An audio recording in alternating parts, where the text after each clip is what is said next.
여러분은 누군가에게 정성을 다해 대했지만 오히려 무시당했던 경험이 있나요? 처음에는 감사해야 하던 사람이 점점 더 많은 것을 기대하고 나중에는 당연하게 여기며 여러분을 하대하는 경우 말입니다. 우리는 보통 좋은 관계를 만들기 위해 상대에게 최선을 다하고 정을 주면 그 사람도 우리를 똑같이 대할 것이라 기대합니다. 하지만 현실은 다릅니다. 어떤 사람들은 정을 주면 줄수록 오히려 여러분을 쉽게 보거나 이용하려 합니다. 왜 그런 걸까요? 오늘은 정을 다 주면 손해를 보는 이유 3가지와 가까운 사람일수록 정을 다 주면 안 되는 진짜 이유 2가지를 이야기해 보겠습니다. 첫째, 무한한 배려는 당연한 것이 됩니다. 여러분이 상대에게 항상 배려하고 양보한다면 그 사람은 처음에는 고마워할 것입니다. 그러나 시간이 지나면서 그 배려는 점점 당연한 것이 되어갑니다. 여러분이 늘 하는 행동이 상대에게는 익숙해지고 당연한 것이 되어버리면 그 순간부터는 감사함도 사라집니다. 여러분이 도움을 주지 않으면 이전과 다르게 행동한다고 불만을 품을 수도 있습니다. 둘째, 선을 넘는 사람들을 만든다. 여러분이 한없이 양보하고 배려하면 상대는 그것을 권리처럼 여기기 시작합니다. 그리고 어느 순간 자신의 이익을 위해 여러분을 이용하려 할 수도 있습니다. 가까운 사이라도 모든 것을 맞춰주고 헌신하기만 하면 상대는 여러분을 함부로 대할 가능성이 커집니다. 적절한 거리와 균형이 필요한 이유입니다. 셋째, 노력의 가치를 낮추게 된다. 누군가에게 계속해서 도움을 주고 베풀면 그것이 얼마나 가치 있는지 잊어버리게 됩니다. 쉽게 얻은 것은 그 소중함을 깨닫지 못하는 법입니다. 여러분이 아무리 노력해도 그것이 매일 주어지면 상대는 점점 그 가치를 느끼지 못하게 됩니다. 이것이 바로 우리가 정을 다 주면 손해를 보는 3번째 이유입니다. 이번에는 가까운 사람일수록 정을 다 주면 안 되는 진짜 이유 2가지를 이야기해 보겠습니다. 여러분은 친한 사람일수록 더 잘해주고 싶고 더 많이 주고 싶다는 생각을 해본 적이 있나요? 우리는 가족이나 친구처럼 가까운 사람들에게는 더 많은 정을 주려 합니다. 하지만 때로는 그것이 독이 되기도 합니다. 오늘은 친하면 친할수록 정을 다 주면 안 되는 진짜 이유 2가지를 이야기해 보겠습니다. 첫째, 가까운 사람일수록 기대치가 높아진다. 여러분이 친한 사람에게 베푸는 것이 많아질수록 그 사람의 기대치도 같이 높아집니다. 여러분이 늘 맞춰주면 상대는 그것을 여러분이 당연히 해야 할 일로 여기기 시작합니다. 처음에는 고마워라고 말하던 사람이 나중에는 이 정도는 해줘야 하는 거 아니야? 라고 반응하는 경우 생각보다 흔합니다. 친할수록 기대가 높아지고 그 기대를 충족시키지 못하면 서운함을 느끼게 되는 것입니다. 이런 상황이 반복되면 여러분도 부담을 느끼고 상대방도 서운함을 느껴 결국 관계가 틀어질 수 있습니다. 즉, 너무 많은 정은 되려 관계를 망칠 수도 있습니다. 둘째, 친한 사람일수록 쉽게 상처를 준다. 가까운 사람일수록 우리는 그 관계를 더 소중히 여기고 더 신경을 씁니다. 그러나 그만큼 작은 말과 행동에도 더 큰 상처를 받습니다. 가족이나 친구에게 실망했던 경험이 한 번쯤은 있을 것입니다. 그만큼 가까운 사람일수록 기대가 크고 기대가 크면 실망도 커집니다. 그러다 보니 작은 실수 하나에도 큰 오해가 생기고 서운함이 쌓이게 됩니다. 특히 정을 많이 준 사람일수록 그 정이 당연시되다가 어느 순간 그 정을 거둬들이면 상대는 오히려 배신감을 느낄 수도 있습니다. 그러나 이는 여러분이 잘못한 것이 아닙니다. 단지 처음부터 너무 많은 것을 줬기 때문에 그 사람이 익숙해졌던 것뿐입니다. 여러분이 관계를 오래 유지하고 싶다면 항상 균형을 맞추는 것이 무척 중요합니다. 너무 많은 것을 주면 당연한 것이 되고 너무 적게 주면 차가운 사람이 됩니다. 그래서 가장 중요한 것은 적절한 거리와 균형을 유지하는 것입니다. 이번에는 정말 중요한 인간관계에서 어떻게 하면 균형을 유지할 수 있는지에 대해 이야기해 보겠습니다. 여러분이 인간관계에서 무조건 정을 다 주지 않으면서도 상대와 좋은 관계를 유지할 수 있는 방법은 무엇일까요? 사람은 기본적으로 자신에게 유리한 상황을 더 좋아하게 마련입니다. 그렇기에 여러분이 너무 많은 것을 주면 상대는 그것을 자연스럽게 받아들이고 더 이상 감사함을 느끼지 않게 됩니다. 그렇다면 우리는 어떻게 해야 상대에게 끌려다니지 않고 서로 존중하는 관계를 만들어갈 수 있을까요? 오늘은 그 방법을 3가지로 정리해 이야기해 보겠습니다. 첫째, 관계의 기준을 만들어라. 여러분은 인간관계에서 어떤 기준을 가지고 있나요? 아무 기준 없이 그저 상대가 원하는 대로 해주기만 한다면 결국 이용당하거나 소모되는 관계가 될 가능성이 큽니다. 따라서 여러분은 자신만의 기준을 세우고 그 기준을 지키는 것이 무척 중요합니다. 예를 들어, 내가 해줄 수 있는 범위는 여기까지. 이것 이상은 넘지 않겠다. 이런 기준을 정해놓으면 상대방도 여러분을 함부로 대하지 못합니다. 여러분이 언제든 선을 넘지 않도록 스스로를 지킬 수 있어야 합니다. 둘째, 거절하는 연습을 하라. 많은 사람들이 거절을 어려워합니다. 특히 친한 사람일수록 거절하는 것이 더 어렵게 느껴질 때가 많죠. 하지만 거절하지 못하면 여러분은 계속해서 자신을 희생하게 됩니다. 여러분이 거절을 못하는 이유는 상대가 실망할까봐 또는 나쁜 사람이 될까봐 걱정하기 때문입니다. 그러나 진정한 관계는 서로를 존중하는 데에서 시작됩니다. 무조건적인 희생은 결국 후회만 남깁니다. 거절할 때는 미안하지만 이번에는 힘들 것 같아. 내가 할 수 있는 한계가 있어. 이런 식으로 부드럽게 이야기하면 됩니다. 상대방이 처음에는 서운해할 수도 있지만 장기적으로 보면 여러분의 관계는 더 건강해질 것입니다. 셋째, 내가 먼저 나를 존중하라. 사람들은 자신을 존중하는 사람을 가볍게 대하지 않습니다. 여러분이 먼저 자신을 소중히 여길 때 상대도 여러분을 소중히 여깁니다. 어떤 관계든 나 자신을 먼저 돌보는 것이 중요합니다. 자신을 먼저 아끼고 스스로를 존중하는 태도를 가지면 상대도 여러분을 무시할 수 없습니다. 그러면 이제 실제 사례를 통해 어떤 방식으로 자신을 지킬 수 있는지 구체적으로 살펴보겠습니다. 실제 사례를 통해 무조건적인 정을 다 주지 않고 균형 잡힌 인간관계를 유지하는 법을 더 깊이 알아보겠습니다. 우리는 살면서 많은 관계를 경험합니다. 그 중에는 좋은 관계도 있지만 우리의 에너지를 빼앗고 기대만큼의 보상을 주지 않는 관계도 존재합니다. 첫 번째 사례는 회사에서 벌어진 이야기입니다. 한 직원이 새로 들어온 동료에게 모든 업무를 친절히 알려주고 심지어 자신의 업무까지 돕기 시작했습니다. 처음에는 동료가 고마워했지만 점점 더 많은 일을 떠맡기기 시작했고 결국 그 직원은 자신의 업무도 벅찬 상황에 놓이게 되었습니다. 그러나 더 이상 도와줄 수 없다고 말했을 때 동료는 오히려 서운해하며 그를 냉정한 사람이라고 평가하기 시작했습니다. 이 사례는 우리에게 중요한 교훈을 줍니다.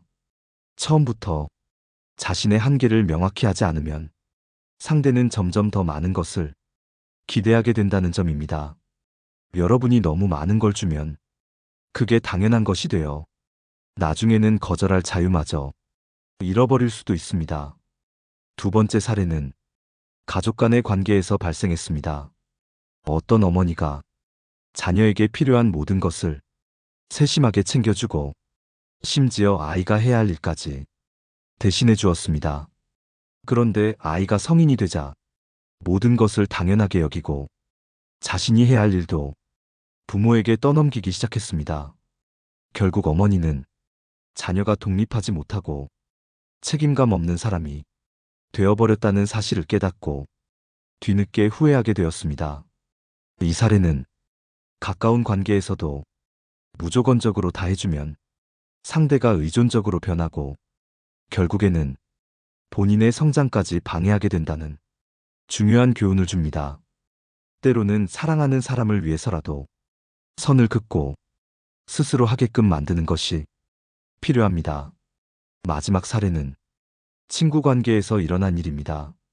한 여성이 친구에게 경제적으로 힘든 시기에 돈을 빌려주었고 처음에는 친구가 고맙다고 했습니다.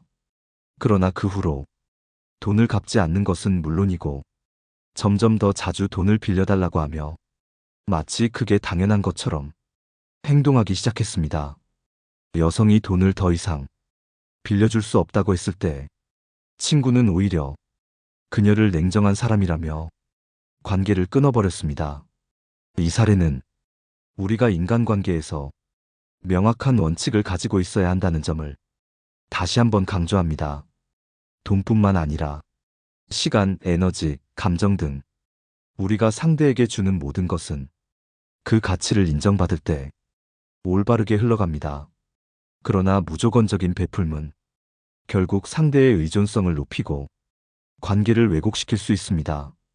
이번에는 정당한 거리두기를 통해 건강한 관계를 유지하는 방법에 대해 이야기해 보겠습니다. 그렇다면 우리는 어떻게 해야 무조건적인 희생을 피하면서도 건강한 인간관계를 유지할 수 있을까요? 정당한 거리두기는 인간관계에서 필수적인 요소입니다. 너무 가깝지도 너무 멀지도 않은 적절한 거리를 유지해야 서로에게 부담 없이 오래 관계를 지속할 수 있습니다. 첫째, 자신의 한계를 분명히 알아. 여러분은 지금까지 얼마나 많은 관계에서 무리한 희생을 해왔나요? 때로는 상대방을 위해 본인의 감정과 에너지를 소진했을 수도 있습니다. 하지만 이제부터는 스스로에게 물어보세요. 나는 어느 정도까지 감당할 수 있을까? 이 질문을 통해 자신의 한계를 정하고 그 한계를 넘어서는 요구에 대해 거절할 용기를 가져야 합니다. 예를 들어 친구가 지나치게 많은 부탁을 하거나 회사 동료가 계속해서 자신의 업무를 떠넘길 때 여러분은 단호하게 내가 할 수 있는 부분은 여기까지야 라고 말할 수 있어야 합니다. 이렇게 스스로의 한계를 명확히 하는 것이 무리한 희생을 막는 가장 첫 번째 방법입니다. 둘째, 모든 관계에 균형이 필요하다. 주고받는 관계가 균형을 이루지 못하면 결국 한쪽이 소진되거나 상처받게 됩니다. 예를 들어 여러분이 누군가에게 일방적으로 배려하고 양보하는 관계를 유지해 왔다면 한 번쯤 상대방의 태도를 돌아볼 필요가 있습니다. 과연 상대는 여러분이 준 만큼 되돌려주고 있나요? 여러분이 힘들 때 상대는 도움을 주나요? 어떤 관계든 서로가 비슷한 에너지를 투자해야 건강합니다. 어느 한쪽이 일방적으로 베푸는 관계는 오래 유지될 수 없습니다. 여러분이 계속 주는 입장에 있다면 상대는 그것을 당연하게 여기고 감사함을 잊을 수도 있습니다. 셋째, 거절을 두려워하지 마라. 우리는 거절을 어려워할 때가 많습니다. 거절하면 관계가 멀어질까봐, 상대가 실망할까봐 걱정하는 경우가 많죠. 하지만 진정한 관계는 서로를 존중하는 데에서 시작됩니다.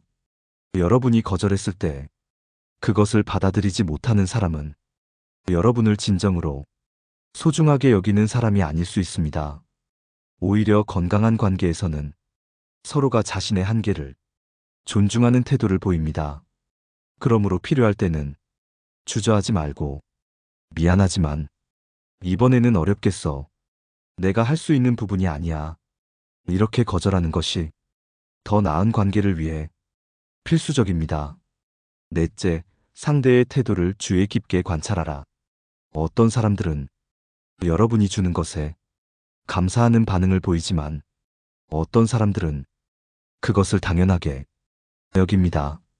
주고받는 관계가 균형을 이루고 있는지 상대방의 태도를 살펴보세요. 여러분이 도움을 줄 때 상대가 고마워하는지 아니면 당연하게 여기는지 판단하는 것이 중요합니다. 항상 도움을 받아도 한마디 감사의 표현도 없는 사람이라면 그 관계는 다시 한번 고민해 볼 필요가 있습니다. 이번에는 자신을 지키면서도 사람들과 원만한 관계를 유지할 수 있는 현명한 대화법을 살펴보겠습니다. 이제 우리는 자신을 지키면서도 관계를 원만하게 유지하는 현명한 대화법에 대해 살펴보겠습니다. 무조건적인 희생을 피하면서도 상대방과의 관계를 해치지 않는 방법이 있습니다.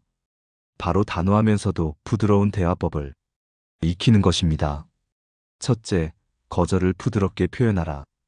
우리는 거절을 하면 상대가 상처받거나 관계가 멀어질까봐 망설이게 됩니다. 하지만 거절에도 방법이 있습니다. 무조건적인 안돼보다는 미안하지만 이번에는 어려울 것 같아. 내 상황을 이해해줬으면 해. 이렇게 말하면 상대방도 거절을 더 수용하기 쉬워집니다. 거절을 해야 할 때는 짧고 명확하게 말하는 것이 중요합니다. 길게 설명하다 보면 상대가 계속 설득하거나 양보를 요구할 수도 있습니다. 그러므로 지금은 힘들 것 같아. 내 일정이 꽉 차 있어서 도와주기 어렵겠어. 이렇게 간결하게 말하는 것이 효과적입니다. 둘째, 상대에게 선택권을 주는 방식으로 말하라. 직접적인 거절이 어려울 때 상대가 스스로 다른 선택지를 찾을 수 있도록 유도하는 방법도 있습니다. 예를 들어, 내가 도와줄 수 있는 부분은 여기까지야. 이 부분은 네가 직접 해결해야 할 것 같아. 이렇게 말하면 상대가 여러분에게 모든 걸 의존하는 것이 아니라 스스로 해결할 기회를 갖게 됩니다. 또한 이번에는 힘들지만 다음에 도울 수 있을 것 같아. 이런 식으로 말하면 상대가 거절을 덜 부담스럽게 받아들일 수 있습니다. 셋째, 부드러우면서도 단호한 태도를 유지하라. 말투가 중요합니다. 아무리 좋은 말도 날카로운 톤으로 말하면 상대방은 반감을 가질 수 있습니다. 하지만 너무 미안해하는 말투로 거절하면 상대방은 다시 설득하려고 하겠죠. 따라서 부드럽지만 단호한 태도로 자신의 입장을 전달하는 것이 중요합니다. 예를 들어, 이건 내 원칙이야. 나는 이 정도 선을 지키면서 관계를 유지하고 싶어. 이렇게 말하면 상대방도 여러분의 입장을 존중할 가능성이 높아집니다. 넷째, 상대가 감정적으로 반응해도 흔들리지 마라. 거절을 하면 상대방이 실망하거나 심지어 화를 낼 수도 있습니다. 하지만 그 감정적인 반응에 휘둘려서는 안 됩니다. 상대가 서운함을 표현한다고 해서 모든 부탁을 다 들어주면 결국 여러분이 감정적으로 소모될 뿐입니다. 상대가 불편한 기색을 보이더라도 침착하게 대응하세요. 네 감정이 이해돼. 하지만 내 입장도 존중해줬으면 해. 이렇게 말하면 상대도 여러분이 일방적으로 거절하는 것이 아니라 진심을 다해 설명하고 있음을 느끼게 됩니다. 다섯째, 왜? 라는 질문을 적극 활용하라. 여러분이 상대의 부탁을 거절해야 할 때, 왜 그렇게 생각해? 왜 내가 해야 한다고 생각해? 이렇게 질문을 던지면 상대방이 자신의 요청을 한 번 더 고민하게 됩니다. 때때로 사람들은 자신의 부탁이 상대에게 부담을 주고 있다는 사실을 인지하지 못할 때가 많습니다. 그러나 질문을 받으면 스스로 돌아볼 수 있는 기회를 갖게 됩니다. 예를 들어, 왜 내가 항상 도와줘야 한다고 생각해? 이렇게 묻는다면 상대는 여러분의 도움을 당연하게 여기기보다 자신의 요청이 과한 것은 아닌지 생각하게 될 것입니다. 이번에는 지금까지 이야기한 원칙들을 실제 상황에서 어떻게 적용할 수 있는지 정리해 보겠습니다. 지금까지 우리는 정을 다 주었을 때의 위험성과 스스로를 지키는 방법에 대해 이야기해 보았습니다. 이제는 실제 상황에서 어떻게 적용할 수 있을지 살펴보겠습니다. 첫째, 가족과의 관계에서 적용하기. 가족은 가장 가까운 존재지만 때로는 가장 어려운 관계이기도 합니다. 부모가 자녀에게 모든 것을 다 해주려다 보면 자녀는 그것을 당연하게 여기게 됩니다. 마찬가지로 형제자매 간에도 일방적인 희생이 반복되면 관계가 불균형해질 수 있습니다. 예를 들어 부모님이 항상 여러분에게만 기대고 있다면 저도 제 삶이 있어서 모든 걸 감당하기는 어려워요. 이렇게 말할 수 있어야 합니다. 형제자매에게도 나도 바쁜 일이 있어서 이번에는 네가 직접 해결하는 게 좋을 것 같아 라고 말하며 책임을 분산시킬 필요가 있습니다. 둘째, 친구 관계에서 적용하기. 친구는 서로를 의지하고 도와주는 존재이지만 어느 한쪽이 일방적으로 희생하는 관계라면 그 관계는 건강하지 않습니다. 친구가 매번 여러분에게 부탁을 한다면 이번에는 네가 해볼래? 나는 도울 수 있는 부분이 여기까지야. 이렇게 말하며 책임을 나누는 것이 중요합니다. 만약 친구가 여러분이 거절했을 때 서운해하거나 관계를 멀리하려 한다면 그 친구는 여러분을 진정한 친구로 여기고 있는지 다시 한번 생각해 볼 필요가 있습니다. 셋째, 직장 관계에서 적용하기. 직장에서는 자신을 지키는 것이 특히 중요합니다. 일을 잘한다고 해서 모든 업무를 떠맡아서는 안 됩니다. 회사에서는 자신이 감당할 수 있는 만큼만 책임지는 것이 장기적으로 더 건강한 관계를 만드는 방법입니다. 예를 들어 동료가 여러분에게 자신의 업무를 떠넘기려 할 때 내 업무도 많아서 도와주기 어려울 것 같아. 이번에는 네가 직접 해보는 게 좋겠어. 이렇게 말할 수 있어야 합니다. 상사에게도 불합리한 업무 분배가 있을 때는 제 업무량이 많아서 추가로 맡기는 것은 어렵습니다. 이렇게 명확하게 말하는 것이 중요합니다. 넷째, 연인 관계에서 적용하기. 연인 관계에서도 무조건적인 희생은 결국 상대에게 당연한 것이 되어버립니다.